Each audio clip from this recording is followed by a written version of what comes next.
Hello all, my name is Piotr and I build Ru guitars.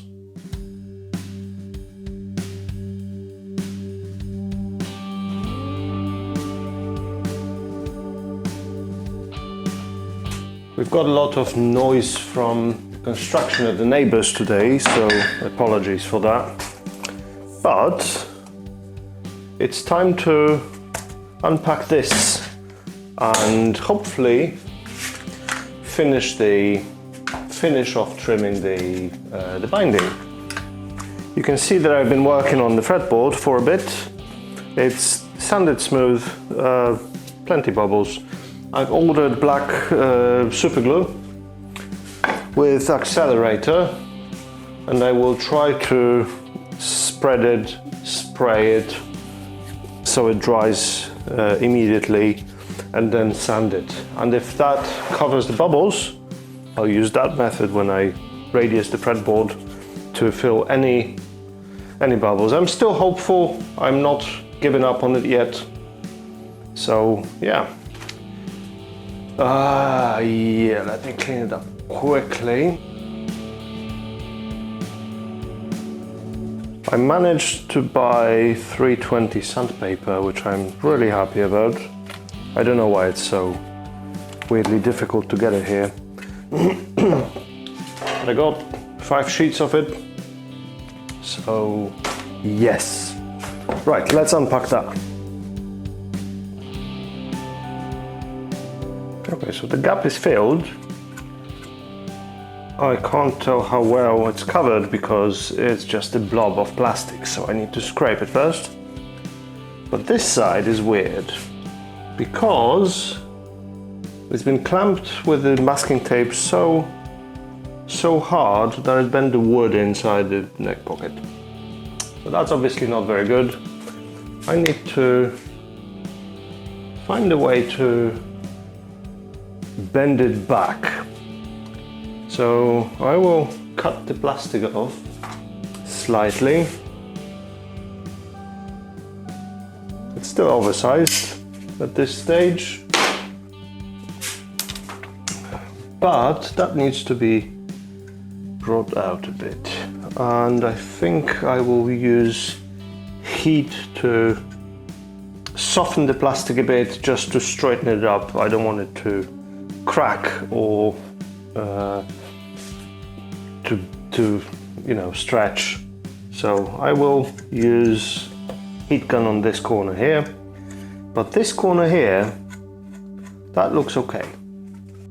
I need to slice off the plastic that sticks out, and I think I'm going to use a white chisel to do that. We'll see how that goes. May go very well, or it may go very poorly. It's a thick binding, so it may not be the easiest way to do that.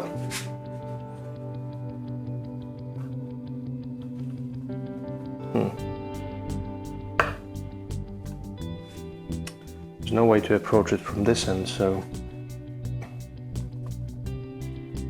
Okay, well, that'll do. Now I can scrape it, and I can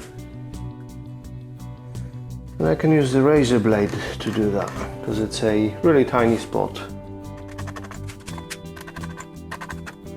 Yeah, so the top is great. Can't see any gaps here or anything. That looks really good. The only thing that I'm not sure about is this part, but we'll get there when scraping the sides. Now for this end, like I said, I will heat it up and I will try to bend it out. Let's see. Okay, I think I'll do this. I'll heat it up and I will press this MDF block against the inside of the neck pocket, because that needs to be absolutely flat. So when the binding deforms enough so I can press it against it, I will clamp it to the lower horn, like so, and I'll leave it there to settle. Yeah, let's see how that works.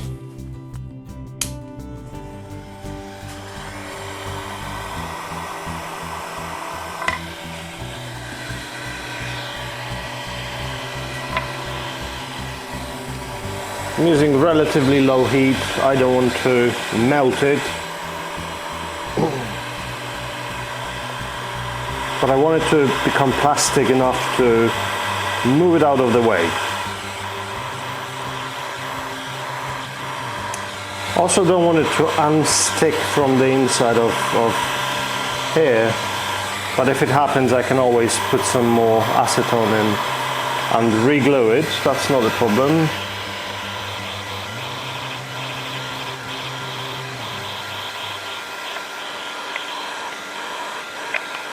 Okay, so I think it's becoming quite flexible now. I can... yes, it's very hot though. But I can press it in there and it just changes the shape. Okay, and the wood is bent out again, so it's not a problem. I will clamp it and leave it like this for now. Actually, do I need to clamp it at all? It's already in place. Yeah, I think that'll do. I think we're fine here actually. It's already hard again. So I may need to put some more acetone in the very corner here. Let's melt it a bit more and push it in.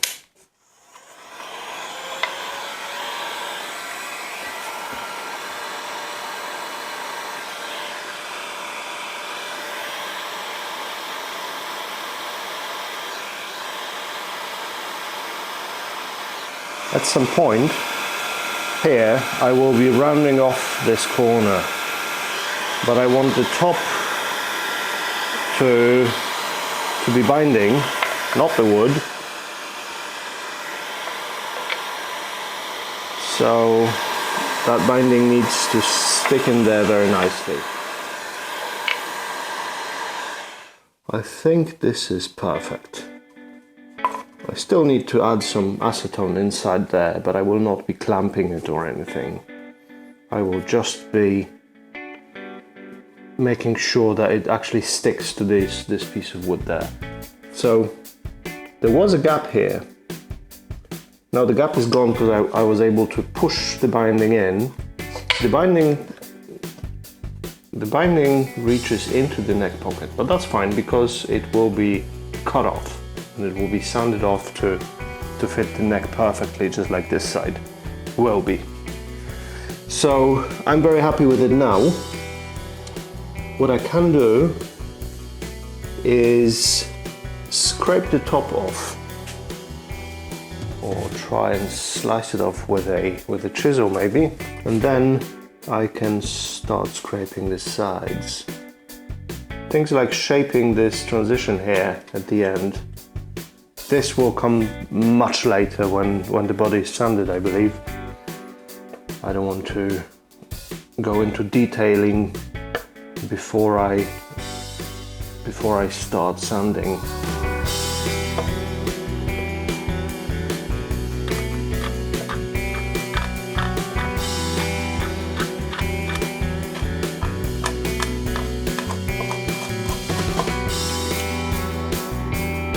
This will be sanded flat, so it's a bit wobbly at the moment, but I'm not worried about that at all. This will be flattened out. That corner, I want to get rid of it.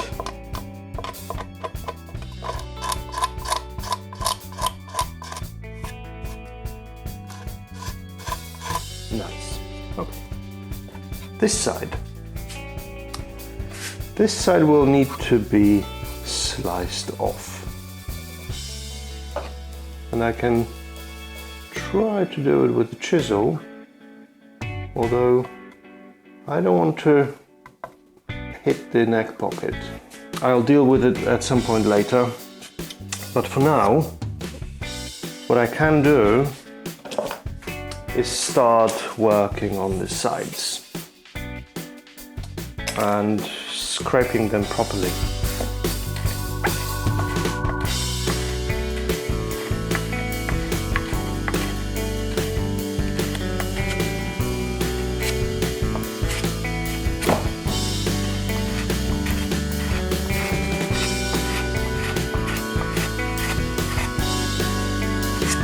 So I've started scraping with the most difficult part. I should probably go back and start with easy parts like these and go back to this corner later. So let's do that. I don't really have a proper vise to clamp the body in, so I'm using clamps and 2 pieces of wood to hold it together, which, well, it works. This is freshly sharpened scraper, and what I'm going to do is try and put equal pressure on the entire width of the body. I can see the light coming through, so I see where are the high and low spots, and I can try and level them off.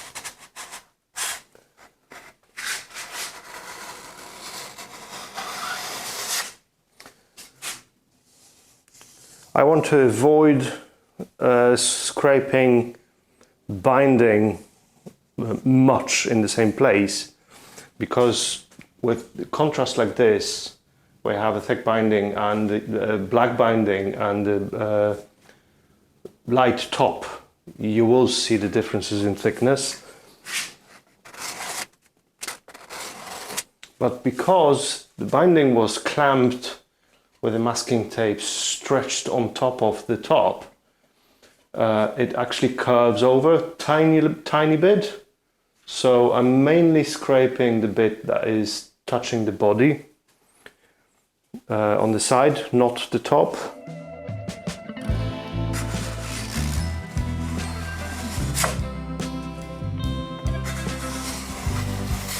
I will be sanding it up to 320 as well later on, but it needs to be flat before I can do that. Cabinet scrapers are amazing tools for tasks like these. Really good. Good thing is that I can see the scratch marks on the binding, and I can tell where it's flat with the body.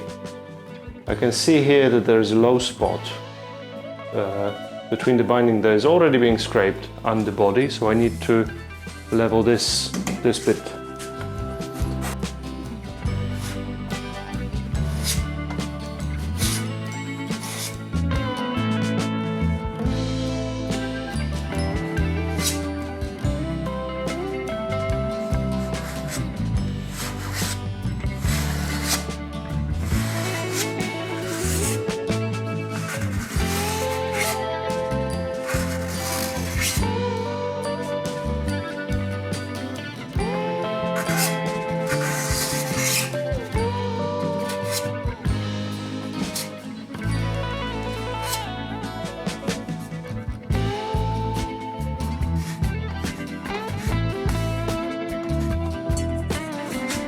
This is 240 sandpaper, and I'm just trying to level off this jack plate section because it's hard to scrape.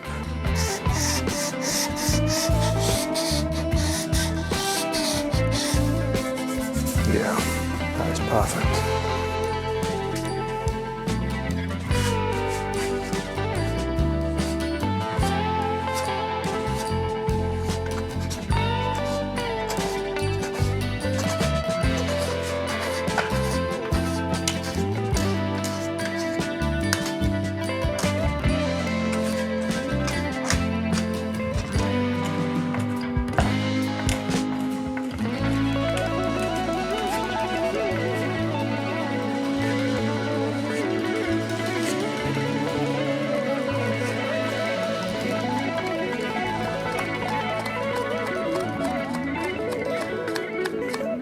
So I decided to go with a black back and sides after all.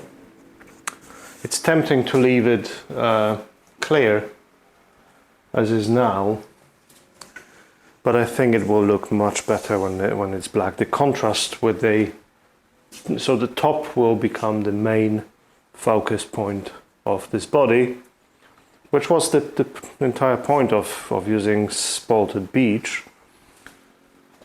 And I think in this configuration with a clear side, it is a bit washed out. So I think black sides and back will sort it out.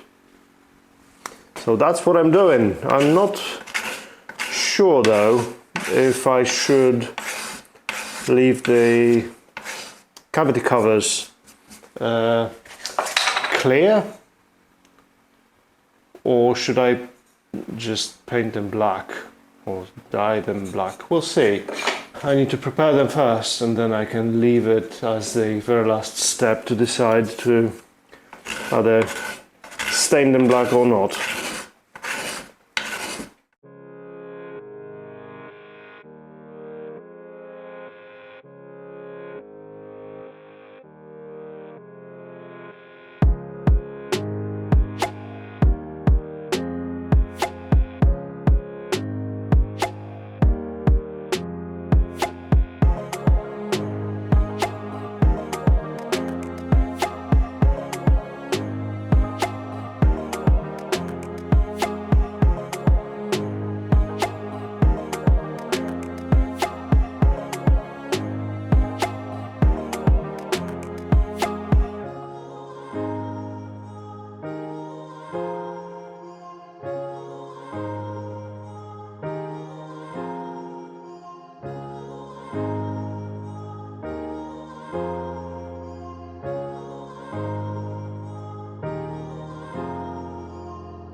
Okay, so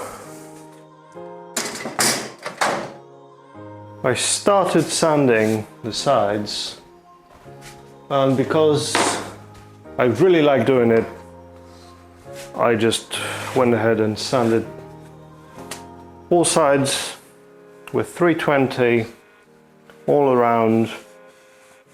Nearly perfect. I could carry on, but what I need to do is sand the top and back, and I will do it using my mouse sander because it works really well and it's got the extraction that actually works. I think I'll start with 80 because there are some holes that I ripped out with the scraper, so I think 80 will take it all down. 120 will smooth it out, and then I should have 240 as well, and then I can put 320 on the sanding pad and just smooth it all out. I need to be careful now with the sides, since they're sanded, not to bump them around anywhere, because there's not much to do with them anymore. They're pretty good. I'm very happy with the surface. And the back needs to be absolutely flat. There are divots and scratches, deep scratches from just, working on it for a while now. So I'll start with 80, take it all down, and see what happens.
Okay, so I've been sanding for a while now, and you can see the top starts to look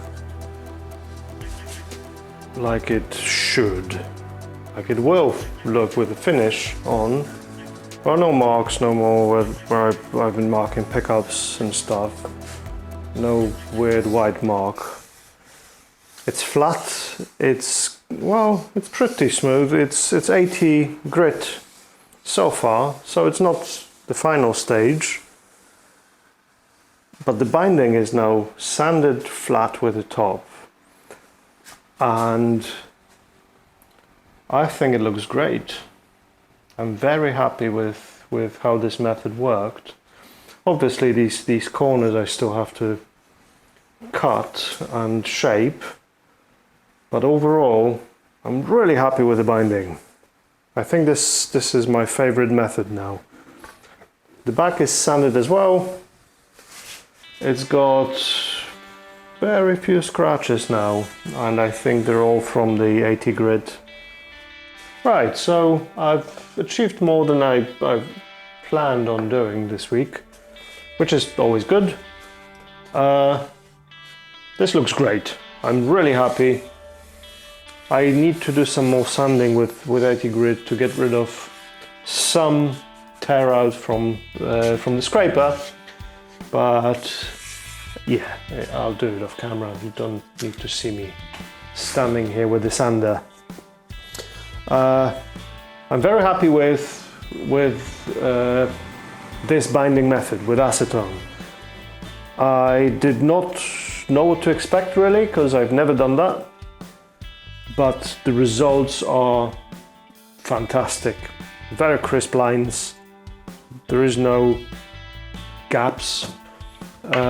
It's all great. It really is. I'm really happy with it. When I was scraping the sides, I thought that I can't really sand the sides anymore because I will only scratch the binding. And this is true. That's why the fitment needs to be perfect, and then you just scrape it not to leave scratches. But I like the looks of scratched up plastic binding, and I think it makes it look more like a wood. It will never look like a wood because it's plastic, but it fits nicely with the wood around it, if you know what I mean. It's not like we have a nice clean wood and then shiny plastic next to it. I think this looks really good, and I'm happy with the result. I will be, after sanding everything, I will go around with maybe 800 grit just to clean up the binding a bit, so it's not so the scratches are not very obvious. But I like the way it looks, and also it will be covered with finish. I'm considering using wipe on poly rather than True Oil, because first of all I used it before and the results are really good, and this will not darken the wood,